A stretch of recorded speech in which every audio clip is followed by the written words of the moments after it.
పూజ జరిగింది. నీ పైన ఎవరున్నారు అంటే ఏదో రాయి ఉంటుంది. ఆ రాయి కాదు, అది శివుడు.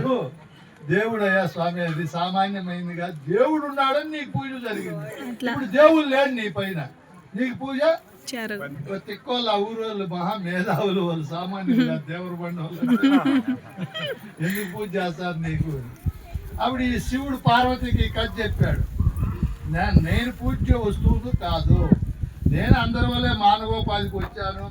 అందరి వల్ల ఆ దేవమ్మ గారు చెప్పినట్టు 96 తత్వాలని యంత్రంతో కూడుకొని ఉన్నాను. ఈ యంత్రం జడమైనది.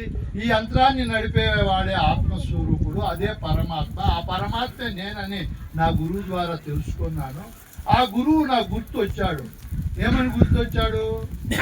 ధ్యానమూలం గురోర్మూర్తి. ధ్యానం అనగా ఏమి? కూర్చొని 2 అక్షరాలు 4, 6, 5, 8, 12 అక్షరాలు మంత్రము చేసేది కాదు ధ్యానము.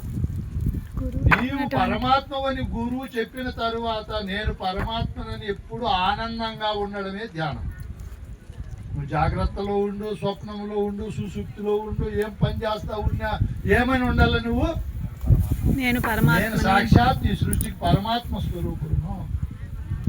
ఆయన ఇప్పుడే వచ్చి పరమాత్మ స్వరూపుడు అని మరవకుండా ఉండాలి. మనం మర్చిపోయినామనుకో ఏమొస్తుంది మనకు? ఉంటుంది మన వ్యవహారం. గర్వము, ఈర్ష్యార్థము, అజ్ఞానం అన్నీ వచ్చి కూర్చుంటాయి. నాకు మా తల్లిదండ్రులు బ్రహ్మ అని పేరు పెట్టారు. మళ్ళీ గురువు దగ్గర పోయినప్పుడు గురువు ఏం పేరు పెట్టాడు నాకు?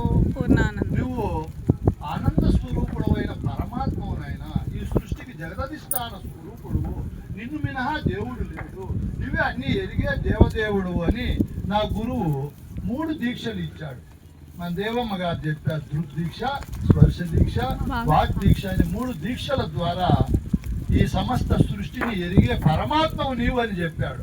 ఇప్పటి నుంచి నేనేమైనా ఉండాలి? పరమాత్మని ఉండాలి. వీళ్ళల్లో రాజమ్మ ఎవరంటే చెప్తారు, రాధికమ్మ ఎవరంటే అందరూ నేనంటారో వాళ్ళు మాత్రమే నేనంటారా? ఎందుకు వాళ్ళు మాత్రమే నేనంటున్నారు? ఆ పేరు వాళ్ళు ఫిక్స్ చేసుకున్నారు చిన్నప్పటి నుంచి. నేను రాజమ్మను, నేను రాధికమ్మను, నేను కళావతమ్మను, ఏమేమి పేర్లు ఉన్నాయో వాళ్ళు ప్రతి ఒక్కరు నేను బ్రహ్మానని ఫిక్స్ చేసుకున్నాను. ఇప్పుడు గురువు దగ్గర పోయిన తర్వాత ఏమని ఫిక్స్ అయింది మనకు? నేను పరమాత్మను. నేను జీవుడును కాదు, పాపిని కాదు, దుర్మార్గుడును కాదు, ఈ సృష్టికే దేవుడును.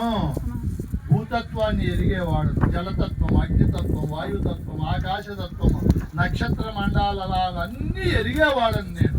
నన్ను ఎరిగే వస్తువు ఇంకొకటి లేనే లేదు. నేను ఎరిగే స్థానములో ఎరుక స్వరూపుడునై ఉన్నాను. నన్ను మించిన దేవుడు లేడు. ఆహా గురుదేవా, ఎంత పుణ్యబలమైనటువంటి ఫలితాన్ని పొందాను. జీవ ప్రాణ అంటే దేహ ప్రాణ మనస్సులతో కూడిన ఈ త్రిగుణాలకు, ఈ త్రివర్గాలకే నేను అంకితం కాకుండా వీటికి అతీతమైనటువంటి అంటే శరీర ధర్మాలను, ప్రాణధర్మాలను, మనోధర్మాలను గుర్తించే పరమాత్మను నేను దేవదేవుడును అని మనం ఎక్కడ తెలుసుకున్నాము? గురువు దగ్గర, గురు సన్నిధానములో తెలుసుకున్నాము. పార్వతి, ఆ గురువునే నేను స్మరిస్తున్నాను. గురువు అంత గొప్పవాడా? ఆయన దేవదేవుడా? మీకంటే గొప్పవాడా అని ప్రశ్నించింది. అవును పార్వతి, ఆయన సమస్త మర్మధర్మాలు ఎరిగిన మహనీయుడు, అశరీరుడు. గురువు అంటే సామాన్యుడు కాదు. ఆయన విద్యలో నేను రూపాయిలో పైసా కూడా పనికిరాను అంటానే పార్వతీదేవి అంత పోయిన తరువాత ఆ గురుతత్వాన్ని గురించి ప్రబోధించమని ప్రార్థించింది. ఎవరిని? ఈశ్వరుణ్ణి, పరమేశ్వరుణ్ణి. ఆయన శైలిలో చెప్తున్నాడు. ఇప్పుడు గురుతత్వం అంటే సామాన్యమైంది కాదు. ఊర్ధ్వాంనాయ గురోపదం. గురువు అనే పదవి ఎటువంటిది? ఊర్ధ్వము అంటే పైన ఉన్నటువంటిది అని అర్థం. ఇప్పుడు 100 రూపాయలు పైన ఉందా? 1000 రూపాయలు పైన ఉందా?